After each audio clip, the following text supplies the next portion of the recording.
강하고 더 알차게 돌아왔습니다. 영화로 무기로 영화를 보는 본격 밀리터리 무비 팟캐스트 방위사업청 팟캐스트 무비앤무기 시즌2 시작합니다. 와우!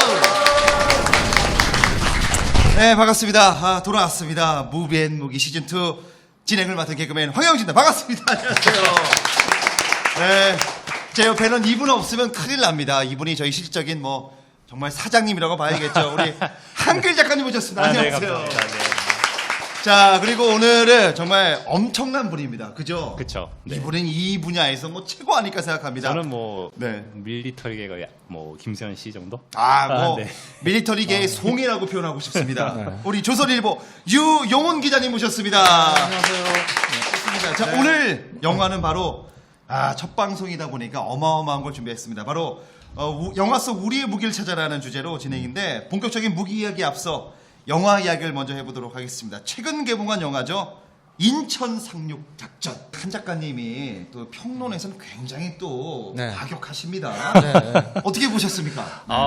저는 좀 아쉽다라고 좀 표현을 하고 싶어요. 아쉽다가 네, 나왔어요. 좀 아쉽다라는 표현을 하고 싶은데 이게 1년마다 이제 전쟁 영화가 이제 계속 개봉을 하는데 이 이유가 뭘까요? 저는 영화를 하시는 분들은 굉장히 매력적인 소재라고 봅니다. 왜냐하면 어떻게 보면 굉장히 비극이고 전쟁 영화가 주는 또 이런 상업적인 요소들도 가지고 있기 때문에 이런 한국전 영화들이 사실 굉장히 흥행 실패한 영화가 나오지 않는 이상 앞으로도 꾸준히 제작되지 않을까. 자, 근데 우리나라 그 무기가 등장한 영화가 좀 많이 있죠. 사실 한국전쟁 배경 영화는 거의 없다고 보시면 되고 네네. 최근을 배경으로 한 영화들이 이제 조금씩 이제 우리나라 무기가 등장하기 시작했습니다. 자, 그러면은 어떤 영화가 등장했는지 한번 영상으로 한번 보시죠.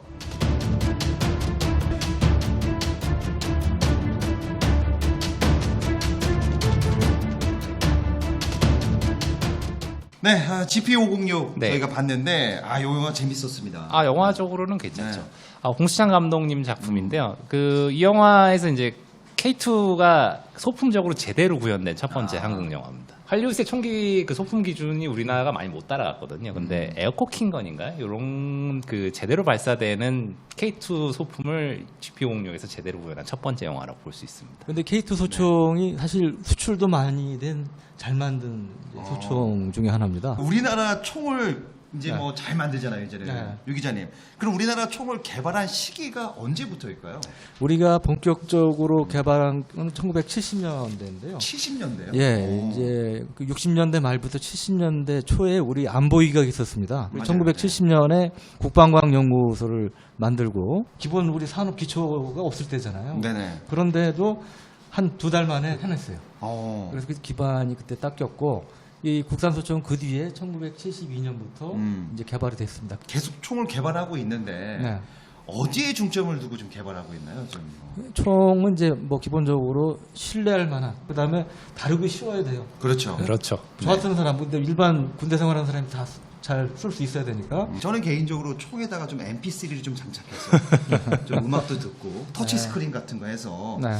그러면 어떨까 하는 생각을 조심스럽게 가져봅니다. 전차 개발에 대해서 한 말씀 드리겠습니다. 영화 속에서 국내 전차는 나오지는 않고요. 정체불명의 자주포가 한 대 나오긴 합니다. 네. 우리나라는 전차 개발 언제부터 이루어졌을까요? 네. 전차도 마찬가지. 아까 소총, 네. 자주국방 70년대 강조하면서 네네. 공적 개발됐다고 그랬죠. 그쵸. 전차도 M48 미국 전차를 개조하는, 개량하는 이런 형태로 했습니다. 그 M48 C를 개량해서 M48 3K, 5를 개량해서 M48 5K 만들어졌고요. 그러면 이제 바다로 한번 가보도록 네네. 하겠습니다. 우리나라 함정은 어떻게 개발이 시작됐는지 좀 알려주시면 고맙겠습니다. 유 기자님. 네. 우리 이제 6.25 전쟁 때는 우리가 이제 함정을 독자적으로 건조할 능력은 안 됐고요. 마찬가지 자주국방이 강조된 70년대부터 개발이 됐고, 70년대. 예, 그래서 80년대에 울산급 호위함 1,800톤급인데 이게 이제 건조가 됐어요. 그리고 90년대에 들어서 한국형 구축함 1, 2, 3가 차례로 개발이 됩니다. 또 해군하면 또 우리나라 영화를 또 빠질 수가 없는데 그렇죠. 저도 몇 편 생각나거든요. 네네. 어떤 영화가? 일단은 최근 함정들이 나온 영화는 전 한반도. 한반도. 네네. 한반도에서 뒤에 잠깐 나오죠. 네네네. 또 이제 이게 본격적인 함정에 대한 영화가 있죠. 어떻게 보면 국내 네. 함정이 제대로 된 뭐 첫 번째 영화라고 봐도 뭐 무방합니다. 네. 뭐죠? 연평해전. 연평해전. 네. 만나보시죠.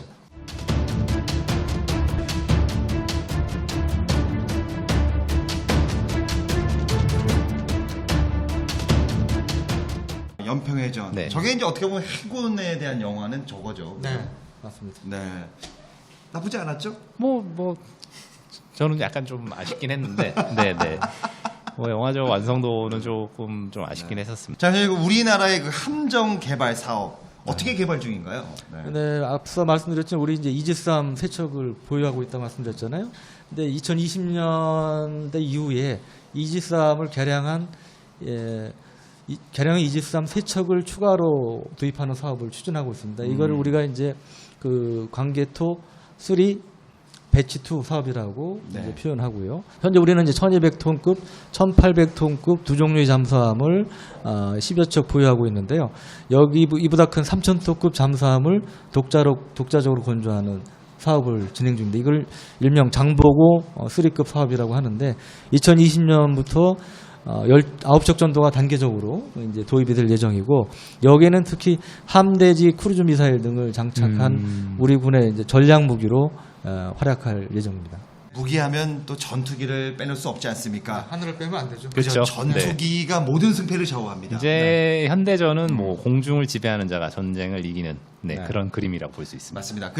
저는 우리나라의 초창기 비행기 언제부터 네. 개발된지 이게 궁금한데 6.25 전쟁 때만 해도 소위 프로펠러 달린 연락기, 본격적인 전투기, 폭격기가 없어가지고 그때 당시 손으로 예, 앞에서 돌려줘야 손으로 되죠. 진짜로 폭탄, 수리탄을 떨어뜨렸던 이제 그런 시절인데 흥미로운 거는 1950년대에도 부하로 해치우해서 우리가 독자적으로 수상 비행기 네네. 뭐 이런 것들도 만든 적이 있어요. 만들었어요? 만들었어요. 우리나라에서 예, 전투기를? 양산은 안 됐지만 시험적으로 만든 적이 있고요. 아. 그 중간에 이제 좀 공백이 있다가 1980년대부터 우리 국산 전투기를 만들기 시작합니다. 미국에서 부품을 들여다가 F5 전투기를 국내에서 조립 생산을 하죠.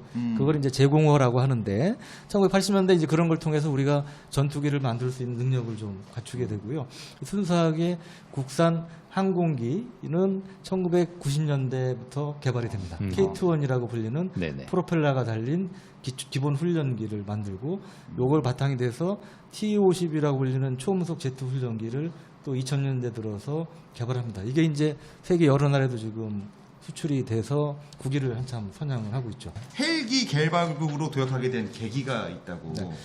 1990년대부터 그 사업이 이제 추진이 됐습니다. 그래서 이제 프랑스 쪽에 이제 기술 지원을 받아서 지금 양산이 돼서 육군 등에서 좀 적극적으로 많이 활용이 되고 유럽이 있습니다. 생각보다 헬기 강국이더라고요. 네, 무기도 특히 영화가 현실이 계속 되고 있어요. 뭐 레이저 무기나 그렇죠. 뭐 인공지능 가진 무인 전투기 네네. 이런 것도 지금 개발이 되고 현실이 되고 있는데 마찬가지 에올프 같은 공격 헬기도 점점 현실이 되고 있습니다. 영화에서 벤치 마케팅을 많이 하네요. 그렇죠. 무기 영화에서 뭐 개발에서. 많이 무기 말고도 뭐 그 네. SF 영화에서 등장한 많은 것들이 현실에 반영이 됩니다. 네. 좋습니다. 그러면 이제 본격적으로 전투기가 등장한 영화, 우리나라 네. 영화 뭐가 있을까? 뭐 시즌 1 때도 많이 언급했지만 리턴 투 베이스가 네. 가장 대표적인 작품입니다.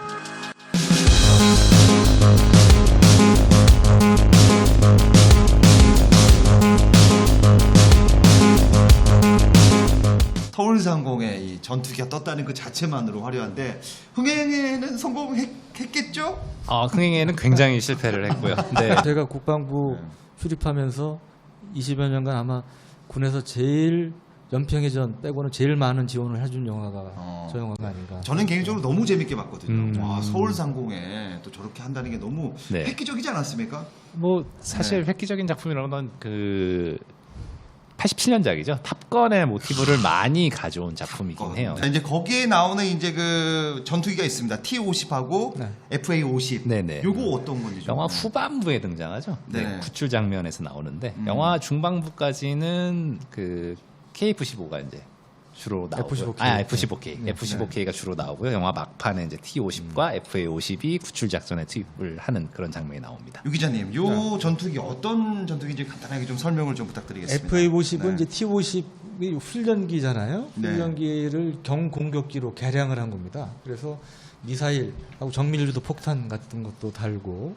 공격력이 굉장히 강화된 건데 이게 그 요즘 세계 여러 나라에서 인기가 있어요. 공중전 능력은 좀 떨어지지만 지상 공격 능력은 좀 갖춘 우리가 그래서 경공격기라고 표현하는데 이제 그런 기종이 이 중진국 정도 이 국가에서 인기가 있죠. 그래서 그런 면에서 이제 FA-52 그런 면에서 여러 나라에 지금 어필이 되고 있다고 합니다.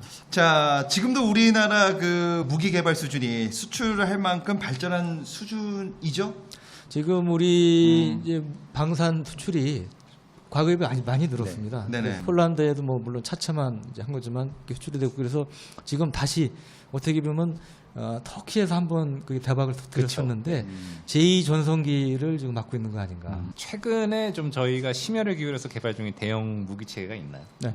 대형 최근에 이제 가장 대표적인 게 순수한 의미에서 최초의 국산 전투기라고 할 수 있는 사업 있죠. 네. 바로 KF-X 한국형 전투기. 어. 일명 보람의 사업입니다. 그동안 뭐 국산 전투기라고 했던 거는 사실은 80년대에는 외국 부품 들여다 조립한 것이고요.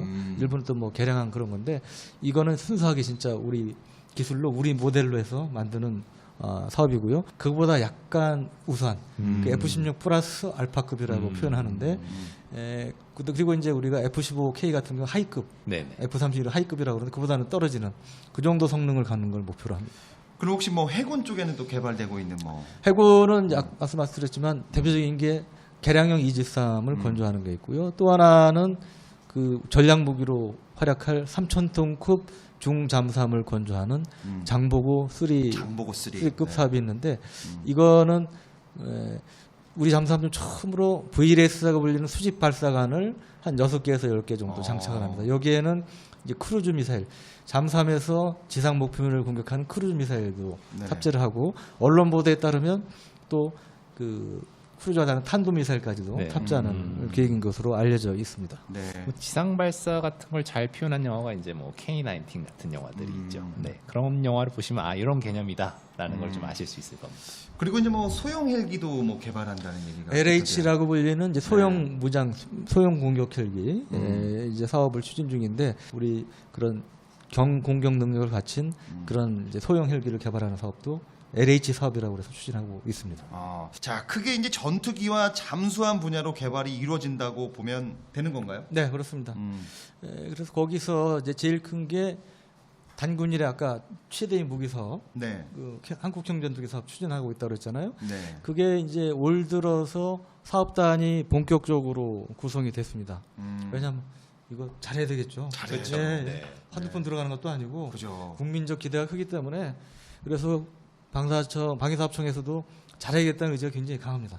또 하나 중요한 게 3,000톤급 잠수함을 건조하는 장보고 3급 사업이 있는데 이거는 이제 1번함 건조가 이미 시작이 됐고 2번함도 최근에 막 건조가 시작이 됐습니다. 시작을 했군요. 예, 그리고 이것도 엄청난 몇 조 원이 되는 큰 사업이에요. 네. 그러다 보니까 이것도 전문 인력들이 체계적으로 움직여야 되는 부분이 있기 때문에 역시 사업단이 구성이 돼서 착착 진행을 하고 있습니다. 우리 방위사업청 분들이 멋지게 좀 잘 만들어줬으면 고맙겠습니다. 네, 격려의 박수를 한번 칠까요? 네.